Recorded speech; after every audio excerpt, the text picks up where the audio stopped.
गुरु गोविंद दोऊ खड़े काके लागऊ पाए, बलिहारी गुरु आपने गोविंद दियो बताए। गुरु की महिमा जितने भी समय लेकर के गाई जाए कही जाए वो कम होती है। और ऐसे में आने वाली गुरु पूर्णिमा किन राशियों को माला माल कर रही है, किन राशियों को सावधान रहने की आवश्यकता है, इसी पर बातचीत करेंगे। नमस्कार, मैं हूं आशीष त्रिपाठी आपके साथ। हमारे साथ आचार्य राकेश चतुर्वेदी जी हैं, उनसे बातचीत करेंगे। बहुत स्वागत है आचार्य जी आपका। और गुरु पूर्णिमा का अवसर है और गुरु की महिमा तो हर किसी के, हर खास आम के जीवन में रहती है, लेकिन इस गुरु पूर्णिमा पर जो 12 राशियां हैं वो किस तरह से प्रभावित हो रही हैं? क्या बड़े बदलाव गुरु बृहस्पति कर रहे हैं इस बार अपनी गोचर में? देखिए आशीष जी, बहुत ही उत्तम विषय लिया आपने। विशेष रूप से गुरु के लिए आपने तो एक कह दिया कि गुरु गोविंद दोऊ खड़े, और इसके साथ एक और भी ले लीजिए कि चाहे वह मोक्ष हो, चाहे वह मंत्र हो, चाहे वह शक्ति हो, हर चीज़ का मूल आधार गुरु है। और यही एक कारण है कि इस धरा पे जो आदि गुरु, आदि पुरुष की जो संज्ञा दी जाती है वो भगवान भोलेनाथ को ही दी जाती है। और जब जब इस धरा पर देवों ने भी अवतार लिया, यानी जब भगवान विष्णु का जितने भी अवतार हुए हैं मानव रूप में, यानी कि भगवान राम का देख लीजिए, कृष्ण का देख लीजिए, हर अवतार में जो प्रथम गुरु बन करके शिव आराध्य के रूप में विराजमान रहे हैं। तो ऐसी अवस्था में अगर गुरु आपका अच्छा है या गुरु आपका ज्ञानी है तो विषम से विषम परिस्थितियों में भी आपको बचा लेगा। कहते हैं कि सर्वोत्तम गुरु जो है वह कई बार ग्रहीय स्थितियों से, जिससे कि ईश्वर भी नहीं बचा पाते, उससे भी एक गुरु जो है वह बचाने में सक्षम है। तो इसका अभिप्राय यह ले लीजिए कि इस धरा पर, इस ब्रह्मांड में अगर कोई शक्ति का आधार है, कोई ज्ञान का आधार है, तो वह गुरु है। तो ऐसी अवस्था में जो विशेष रूप से यह आषाढ़ शुक्ल पक्ष की पूर्णिमा तिथि है, यह गुरु पूर्णिमा के रूप में, यानी गुरु चरणाबद्ध होकर के गुरु पूजन के रूप में, गुरु की महिमा गाने के रूप में इसको लिया जाता है। और क्योंकि गुरु प्लैनेट के रूप में जो है वो बृहस्पति के रूप में भी देवगुरु के रूप में विराजमान है, और हमारे जीवन में चाहे वह हमारा जो गृहस्थ जीवन सुख हो, चाहे हमारे लिए हमारी नौकरी व्यापार में उत्तरोत्तर वृद्धि का कारक हो, वहाँ गुरु एक महत्वपूर्ण भूमिका निभाता है। तो ऐसी अवस्था में यह जो गुरु पूर्णिमा है, ऐसे समय में अब सोचिए कि जिसमें कि लगभग सारे ग्रह विपरीत हो रखे हैं। मंगल केतु की युति इस समय बनी हुई है, और साथ ही साथ राहु की दृष्टि आ रही है, शनि जो है विशेष रूप से गुरु के घर में बैठे हुए हैं। तो यह सब परिस्थितियां जो दर्शा रही हैं वह थोड़ा सा भयावह स्थितियां लोगों के अंदर पैदा की हैं। इसी कारण से थोड़ा सा सोशल मीडिया पर डर को और स्प्रेड किया जा रहा है, फैलाया जा रहा है। लेकिन उस डर पर और भ्रम पर जो नियंत्रण कर सकता है वह गुरु कर सकता है। तो इस विषय के लिए आपको कोट से धन्यवाद। और यह गुरु पूर्णिमा ही ऐसी गुरु पूर्णिमा है जो आपको ज्ञान के वर्चस्व की ताकत को पहचानाएगी, यानी उसकी पकड़ आपका मजबूत करेगी, और साथ ही साथ अपने ईष्ट को पाने, जैसे कि हम कहते हैं ना कि हम मोक्ष की प्राप्ति करना, मोक्ष क्या है? अपने ईष्ट से मिलना ही मोक्ष है। तो ऐसी अवस्था में ईष्ट से मिलन भी कराने में यह गुरु पूर्णिमा बहुत महत्वपूर्ण स्थान आशीष जी रखने वाली। स्वाभाविक है। देखिए, अंधकार से प्रकाश की ओर ले जाने का कार्य हर गुरु का होता है। और अब यहाँ हम बात करें सभी के गुरु कहे जाने वाले भगवान शंकर की, और देवों के गुरु बृहस्पति भी कहे जाते हैं, और ज्ञान से ही आप सब कुछ अर्जित कर सकते हैं। तो वो ज्ञान के प्रमुख जो गुरु बृहस्पति हैं जो 12 राशियों पर प्रभाव डाल रहे हैं, अगर आचार्य जी इसकी बात करें इस वक्त, तो अभी ये गुरु पूर्णिमा से क्या बदलाव हो रहे हैं, क्या गोचर कर रहे हैं गुरु बृहस्पति, और किन राशियों पर ज़्यादा प्रभाव पड़ रहा है? अगर 12 राशियों के अनुसार बात करें तो सबसे ज़्यादा, चूँकि देखिए आज हर कोई चाहता है कि उसे धन, ऐश्वर्य और ज्ञान, शांति सब कुछ जीवन में मिले। बिल्कुल। तो इसके लिए गुरु बृहस्पति की कैसे आराधना करें, और किन राशियों के लिए ज़्यादा विशेषकारी लाभ है, या फिर किन पर ज़्यादा खतरा नजर आ रहा है और वो कैसे बच सकते हैं? देखिए, सामान्यतः आशीष जी ज्योतिष में तो कहा जाता है कि गुरु किसी के शत्रु नहीं है, लेकिन गुरु स्वयं का भी शत्रु है, यानी गुरु स्वयं शत्रु भाव में आ सकता है। कैसे? ज्योतिष शास्त्र और धर्म शास्त्र एक साथ इसकी प्रामाणिकता देते हैं कि समय समय पर हमें जब ज्ञान पर गलत अहम होता है, यानी हम ही सर्वत्र हैं, यह कई बार ज्ञानियों को ही यह अहम आता है। यानी कि जिसको जब ज्ञान हो जाए, कहते हैं ना कि अगर आप बहुत पढ़े लिखे हो गए तब भी आप ईश्वर को मानने से इनकार कर देंगे, ठीक है, और आप बहुत अज्ञानी हुए तब भी कई बार ईश्वर को मानने से इनकार कर देंगे। तो ज्ञान की अधिकता भी कई बार आपको नकारात्मकता देती है, ज्ञान की कमी भी आपको नकारात्मक ले जाती है। तो ऐसी अवस्था में गुरु की वर्तमान स्थिति जो है मिथुन में बैठे हुए हैं, अतिचारी हुए हैं, और इसके बाद गुरु जो है इसी वर्ष के अंत में जो है अक्टूबर मध्य में जाकर के वह उच्च का हो जाएंगे। तो ऐसी स्थितियों में इस गुरु पूर्णिमा से लेकर के आने वाला जो 2025 का समय है वह थोड़ा सा अनस्टेबल है कुछ चीज़ों को लेकर के। क्यों? क्योंकि इस बीच खास करके अगर राशियों को देखा जाए, अगर हम शुरुआत करें जो है कालचक्र की प्रथम राशि से, मेष राशि से अगर आरंभ करें और मीन तक, तो मेष राशि वालों के लिए सबसे बड़ी दिक्कत इस समय, क्योंकि शनि है, तो ऐसे में अपने ऊपर अहम होना, अहंकार होना, जिससे रिश्तों से लेकर प्रोफेशनल लाइफ सभी जो है प्रभावित होंगी। लेकिन मेष राशि वालों के लिए एक अच्छा चीज़ें रहेंगी इस गुरु पूर्णिमा के साथ। उनको व्यापार और नौकरी में जो है वह तरक्की देते हुए नजर आ रहे हैं, परिवर्तन भी कराते हुए नजर आ रहे हैं। वृषभ राशि की इसी प्रकार से दूसरी राशि जो है वृषभ राशि की बात करें तो वृषभ राशि वालों के लिए वैवाहिक संबंधों में जो दिक्कत चली आ रही थी उसमें थोड़ा सा सुधार करेंगे, लेकिन इनको भी एक बहुत बड़ी धोखा देंगे। अगर नए नवेले संबंध में हैं तो गुरु अतिचारी हैं, तो यहाँ पर इनको धोखा मिल सकता है, सजग रहें। अगर बहुत छोटे समय में रिलेशनशिप में आए हैं तो आप बहुत ज़्यादा अंधाविश्वास ना करें, अपने पार्ट में निर्णय ना लें, कोई बड़ा निर्णय ना लें, थोड़ा सा समय दीजिए, यह आपके लिए अच्छा होगा। इसी प्रकार से अगर मिथुन राशि वाले वहीं स्वयं गुरु बैठे हुए हैं तो ऐसी अवस्था में इनको मिथुन राशि वालों के लिए सबसे बड़ी दिक्कत आएगी कि इनको अपने ज्ञान पर अहम हो जाएगा, इनको लगेगा सब कुछ मैं ही हूँ, या कई बार ऐसा एहसास होगा कोई समझाएगा। अगर मैं मान लीजिए मैं मिथुन राशि का हूँ, मुझे आप समझाते हैं कि राकेश जी ऐसा नहीं ऐसा है, तो मैं ज्ञान लेने में विश्वास नहीं करूंगा। यानी कि ऐसी परिस्थिति में गुरु को ही दरकिनार करते हैं। गुरु कहीं भी कोई मिल सकता है, किसी से भी कुछ सीखने को मिल सकता है। तो ऐसी अवस्था में गुरु की सही पहचान ना होने देना भी मिथुन राशि वालों के लिए करा देंगे, तो थोड़ा सा दिक्कत इनको रहेगी, संभल कर चलना है। अगर बात करें कर्क राशि की, चतुर्थ राशि जो है चतुर्थ राशि चक्र में आती है, कर्क राशि वालों के लिए एक बहुत बड़ी दिक्कत यहाँ पे आनी है कि इनकी जो सोच है वो बड़ी प्रभावित होगी। मेंटली ये बहुत ज़्यादा हाई थिंकिंग करने लगेंगे, अपने स्तर से ऊपर उठ करके सामाजिक वैभव में यह डूबना शुरू कर देंगे। दिखावे में आकर के इनके लिए गुरु जो है हानि कराएंगे, तो इनको थोड़ा सा दिखावे से बचना है।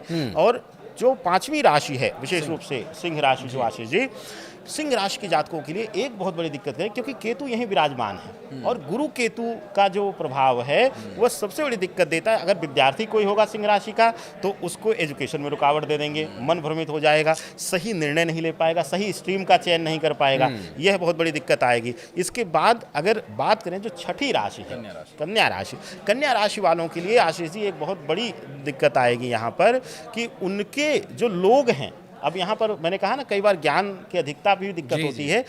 आप किसी को सही ज्ञान देंगे, आपके अपने लोग ही आपको अहंकारी और बहुत ज़्यादा जो है रूड बिहेवियर समझ करके अपना ज्ञान अपने पास रखो, वो आपको सलाह देने लगे कि आप अपना रखिए, और आपसे ही वह दूरी बनाना शुरू कर देंगे, यानी कि ज्ञान से ही दूरी बनाना शुरू कर देंगे जो उनके ही जीवन के लिए जरूरी था। तो ये जो कुछ लक्षण है शुरुआती 6 राशियों के लिए, ये थोड़ा सा संभल कर इनको चलना चाहिए, थोड़ा सा बच करके रहना चाहिए। आशीष जी बढ़ेंगे आगे, तुला की भी बात करेंगे और मीन तक चलेंगे, लेकिन जो आपने समस्या बताई, देखिए गुरु बृहस्पति का जो प्रभाव है वो किसी को भी अच्छे और बुरे दोनों तरफ ले जा सकता है। कई बार वो आपने जो बात कही कि अति का भला ना बोलना, अति की भली ना चुप, तो अधिकता तो किसी भी चीज़ की ठीक नहीं है।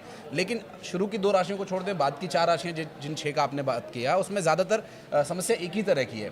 तो इसके निवारण, इसके उपाय क्या रहेंगे? मीन राशि, कर्क राशि, मिथुन, वृषभ, कैसे मेष राशि वाले जातक इसको सुधार सकते हैं, या जो परेशानियां आने उनसे कैसे बचना है? बिल्कुल आशीष जी, बिल्कुल सही कहा आपने, क्योंकि रूट प्रॉब्लम जो है, जो जड़ है वह गुरु है। तो जाहिर सी बात है ज्ञान या ज्ञान से संबंधित ही दिक्कतें आएंगी। यहाँ पर सबसे सर्वोत्तम तरीका है, जैसे कि हम गुरु पूर्णिमा की बात कर रहे हैं, गुरु पूर्णिमा के दिन विशेष रूप से अपने गुरु वृंदों को जो घर के पूजनीय हों, और अगर कोई ना मिले आपको, मान लीजिए आप ऑफिस, कार्यालय या व्यापार में बिजी हैं, तो प्रथम गुरु इस धरा पर माता पिता को कहा जाता है। 9 वस्त्र लें, उन पर हल्दी स्पर्श करें, हल्दी स्पर्श करके उनके चरणों में अर्पित करके, उनको हाथ में ना पकड़ाएं, उनके चरणों में अर्पित करके और वहीं से चरण रज लीजिए और मस्तक पर, ललाट पर लगा लीजिए माँ पिता के चरण रज को। यह क्रिया अगर आप कर लेते हैं, और यही अगर आपका कोई कुल गुरु हो, जैसे कुल गुरु बनाने का विधान है, कुल पुरोहित बनाने का, जो कर्मकांड हमारे घरों में पूजा पाठ करते हैं उनको कुल पुरोहित कहा जाता है। कुल गुरु जो हमारे गुरु घराने से होते हैं, गुरु दीक्षा लेते हैं हम, अगर आपके खानदान में, आपके परिवार में कुल गुरु हों तो उनको जाकर के वस्त्र और अखंडित फल, यानी कि फल जो है वो खंडित ना हुआ हो, उसको कटा काट ना हो, करके सड़ा ना हो, अखंडित फल दीजिए। क्यों कहा जाता है कि आपने जब भी पूजा पाठ कराया होगा, हमेशा ब्राह्मण कहता है अखंड फल प्राप्ति। तो अखंड फल प्राप्ति के लिए हम अखंडित फल का हम भोग जो है ईश्वर को, अपने गुरु वृंदों को लगाते हैं। तो यह क्रिया अगर इस पूर्णिमा पर आप कर लेंगे तो आपके लिए अतिशय शुभकारी रहेगा। चाहे वैवाहिक जीवन हो, चाहे एजुकेशन में रुकावट हो, चाहे विशेष रूप से आपके ऑफिस कार्यालय में आपके प्रमोशन या आपकी वृद्धि में बाधा आ रही हो, हर तरीके से आपको इससे मुक्ति मिलेगी। जी बिल्कुल। हालांकि जो कॉर्पोरेट वर्ल्ड वाले हमारे मित्र देख रहे होंगे, वो ज़्यादातर तो लोग ये सोच रहे होंगे कि अप्रेजल का टाइम तो निकल गया गुरुजी, अब कैसे वो लाभ होगा। तो सिर्फ ऑफिस ही नहीं, आपके जीवन में और भी बहुत सारे इनपुट हैं, बहुत सारे स्रोत हैं जिससे कि आप आय अर्जित कर सकते हैं, वैभव अर्जित कर सकते हैं। लेकिन गुरुजी, इस बीच एक बहुत ही महत्वपूर्ण प्रश्न जो कि हमारे ऑफिस के भी और बाहर के भी कुछ मित्र जो हमसे मिले, कुछ चर्चा इस बारे में हो रही थी। तो ऐसे कुछ लोगों के बारे में उपाय बताइए, फिर हम आगे 6 राशियों की बात करेंगे कि जिनकी गुरु की महादशा चल रही है और गुरु पूर्णिमा नज़दीक है। तो मुझे लगता है कि गुरु की महादशा और गुरु पूर्णिमा, कुछ ना कुछ तो उपाय ऐसा होगा जो कम खर्चे में, कम मेहनत में ज़्यादा फल प्राप्ति का बिल्कुल है। वैदिक पद्धति में बहुत सारे उपाय ऐसे हैं, हम सिर्फ करने से परहेज करते हैं। और आज के समय में क्योंकि कलयुग प्रधानता, शनि केतु राहु प्रधानता है, तो ऐसे में लोग गलत प्रकार के तंत्र इत्यादि के चक्कर में आ रहे हैं, उससे अपनी ही हानि कर रहे हैं। अगर वैदिक पद्धति को अपनाया जाए, वैदिक उपायों को अपनाया जाए तो सबसे सटीक और सरल उपाय है। दूसरी बात, एक आपने कहा कि कॉर्पोरेट वर्ल्ड में देख लेंगे, ये आपने कॉर्पोरेट वर्ल्ड में भी देखा होगा कि समय के विपरीत भी कितने लोगों को प्रमोशन इंक्रीमेंट मिले हैं, विपरीत परिस्थितियों में भी मिले हैं। जब ग्रह फेवर में होते हैं, जब ग्रह बली होते हैं, जब ग्रहों को हम बल देते हैं, तो विपरीत परिस्थितियों में भी वह हमें लाभ देते हैं। कुछ लोगों को आपने देखा होगा कि छोड़ते हैं संस्थान, उनको रोक लिया जाता है, कुछ लोगों को तो पूछने ही नहीं कोई जाता है। तो ये ग्रहों का ही खेल है, जबकि हो सकता है उसकी विद्वता ज़्यादा हो। लेकिन अब बात करते हैं इस उपाय का कि अगर महादशा चल रही है, देखिए एक चीज़ जानिए आप आशीष जी, गुरु की महादशा ज्ञान में वृद्धि के लिए बहुत अच्छी है, लेकिन कई परिस्थितियों में देखा गया है वह व्यापार और नौकरी में वह बड़ी शुभता नहीं देती। यह व्यक्तिगत मेरा सोच है खूब। क्यों? क्योंकि इसी समय वह पैसे से संघर्ष कराती है।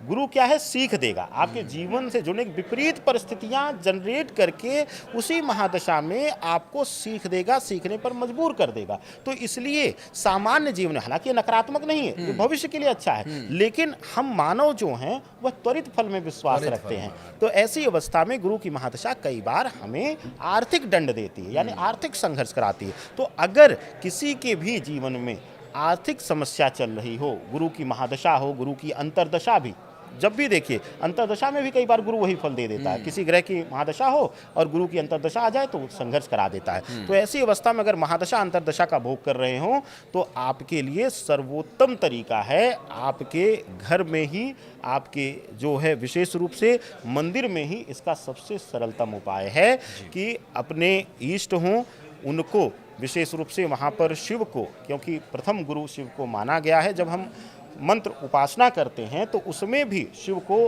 जो है अप्रत्यक्ष गुरु मान करके हम सबसे पहले उनकी उपासना करते हैं। गणेश वंदना के बाद, शिव उपासना के बाद ही हम शक्ति का आधार मानते हैं, तो शक्ति की उपासना करते हैं। तो ऐसी अवस्था में सबसे सर्वोत्तम है कि सफ़ेद चंदन या पीला चंदन, सफ़ेद चंदन की लकड़ी आसानी से मिल जाएगी तो सबसे शुद्ध वही है, हर जगह पे मिलावट आ जाएगी, तो पाउडर मत लीजिए, सफ़ेद चंदन। और एक बात और आप आशीष से ध्यान दीजिएगा, हालांकि आप विप्र हैं, आप इसको ज़्यादा अच्छे से समझते होंगे, चंदन कभी भी अपने तिलक के लिए नहीं घिसा जाता है। चंदन घिसने का एक विधान है कि आप अपने गुरु या अपने इष्ट के लिए, यानी अपने आराध्य के लिए ही चंदन घिसेंगे।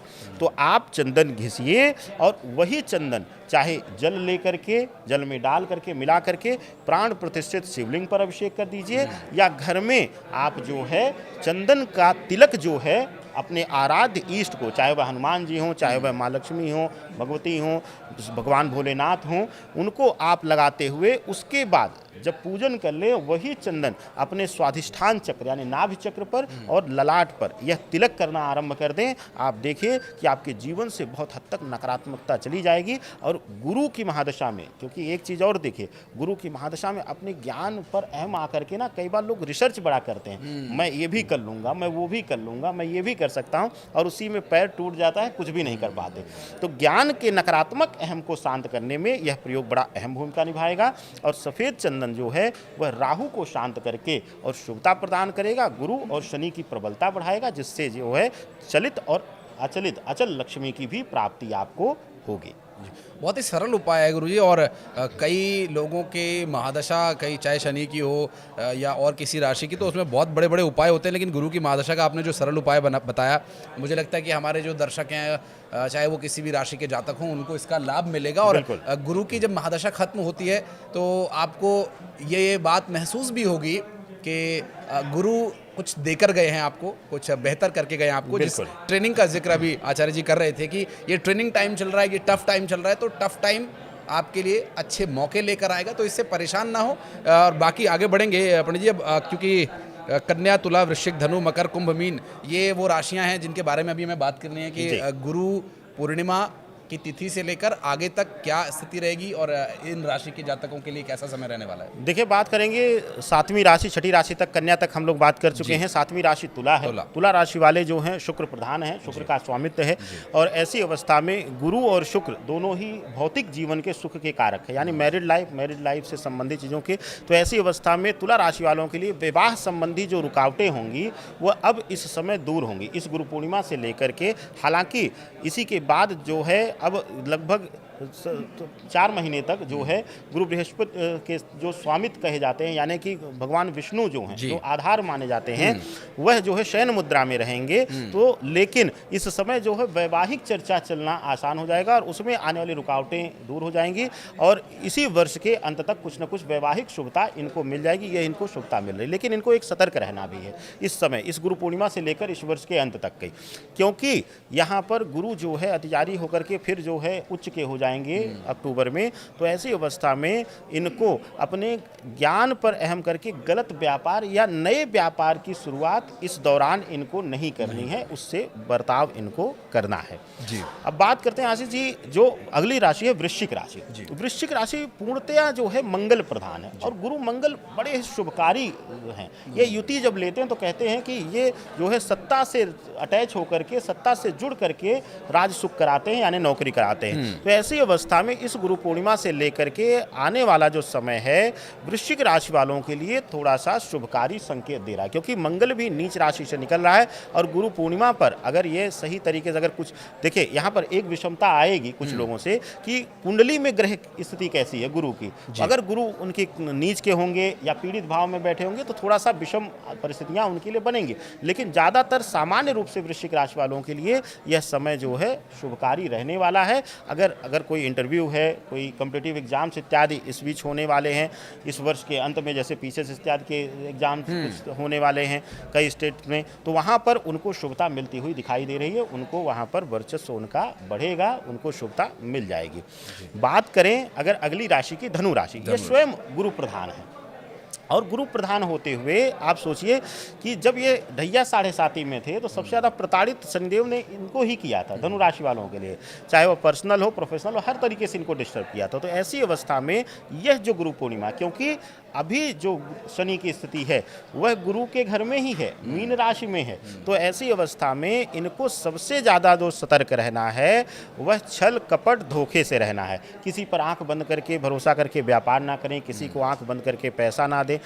इस समय कुछ लोग ऐसे भी हो सकते हैं जो आपको बनावटी बन करके अपनी ज़रूरत दिखा करके मदद के रूप में भी मांगे, तो आप अपनी स्थिति को देख लीजिए। अगर कुछ अतिरिक्त धन हो तभी आप आगे बढ़ें, नहीं तो हो सकता है कि आपकी ही ज़रूरतों पर वह धन फिर काम ना आए, ऐसे विवश कर देंगे गुरु। तो ऐसी अवस्था में धनु राशि वालों के लिए थोड़ा सा सतर्क होकर चलना है, धन का सदुपयोग करना है, धन को संचित करके चलना है, यानी कि उसको सुरक्षित करके चलना। कहते हैं ज्ञान और धन अगर अपने काम समय पर ना है तो उसकी कोई मोल नहीं है, उसकी कोई वैल्यू नहीं है, शून्य है। तो ऐसी अवस्था में इनको थोड़ा सा सतर्क रहना है। बात करते हैं मकर राशि। मकर राशि शनि प्रधान राशि आशीष जी। मकर राशि वालों के लिए यह गुरु पूर्णिमा जो परिस्थिति बना रही है, चाहे ग्रहीय संयोजन हो, मंगल गोचर कर रहा है, केतु से हट जाएगा, राहु और केतु से क्योंकि दृष्टि भी मिल रही थी राहु की तो मंगल पर, और साथ ही साथ शनि जो बैठे हुए हैं गुरु के घर में बैठे हुए हैं। तो ऐसी अवस्था में आप मकर राशि वालों के लिए देखेंगे कि यह समय बड़ा शुभकारी है। और इस गुरु पूर्णिमा से लेकर वर्ष के अंत तक इनके लिए अत्यंत शुभकारी समय है।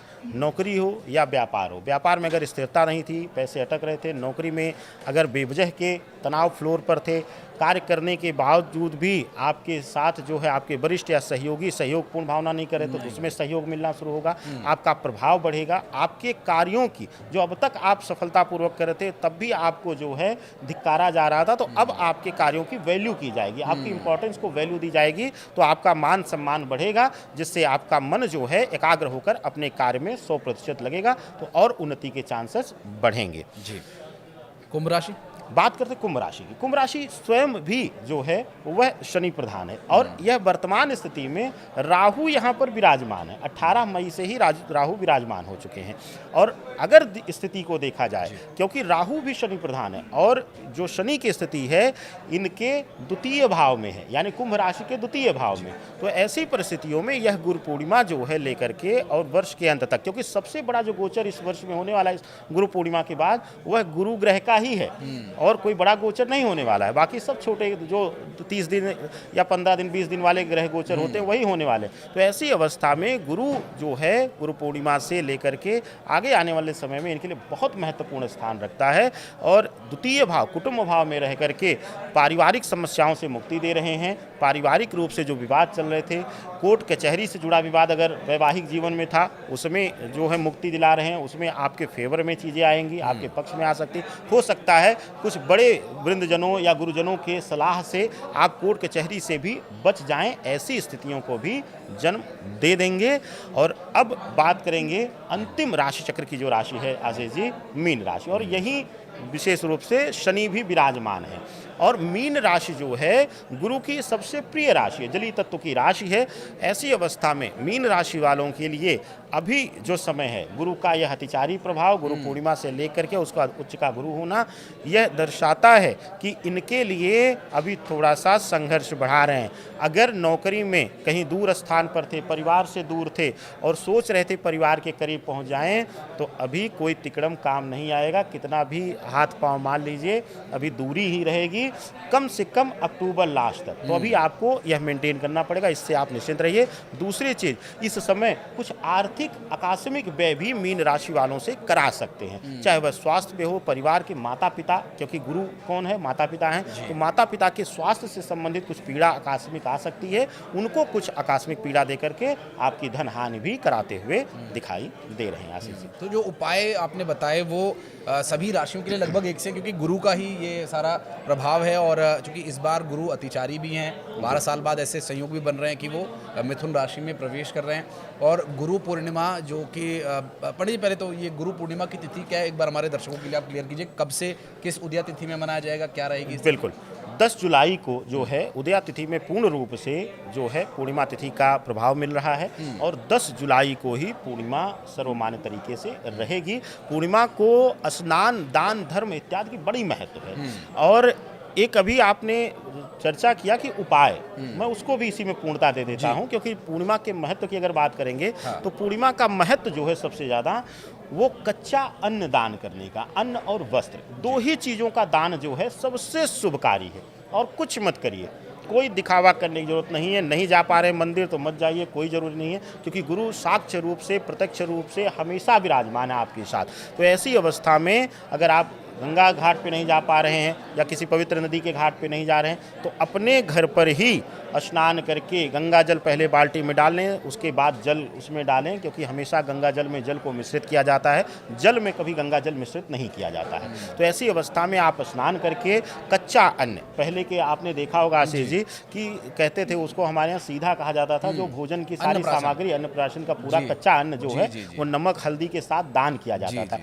उससे क्या होता था, सूर्य गुरु एक साथ मजबूत होते थे, बली होते थे। तो अगर आप स्नान दान करके जरूरतमंदों को, अब जरूरतमंद कोई भी हो सकता है, विप्र हो सकता है, कोई उच्च जाति का हो सकता है, कोई आपके आसपास कोई नीच जाति का होता है, तो जाति मत यहाँ पे देखिए, जाति से दान नहीं निर्धारित, जिसको आवश्यकता है, जिसको आवश्यकता है। दान की एक ही श्रेणी जो वर्णन मिलता है हर जगह आशीष जी, कि आवश्यकता जिसको है, जो उस वस्तु की जरूरत है, वही उस वस्तु की कीमत भी समझेगा। अगर किसी के पास वस्त्र का अंबार लगा हुआ हो, उसको आप कितना भी बढ़िया वस्त्र ले जाके दे दें, उस साइड में फेंक देगा, कहेगा ये तो ऐसे ही मेरे पास तो पड़ा हुआ है। और जिसको जरूरत है उसको दे देंगे तो आनंद आएगा उसको, तो वह दुआएं देगा, आशीर्वाद देगा। तो ऐसी अवस्था में कच्चा अन्न और वस्त्र आप दान करते हैं गुरु पूर्णिमा के दिन, क्योंकि यह जो उपाय आप पूछे, जो विषय है गुरु पूर्णिमा प्रधान है।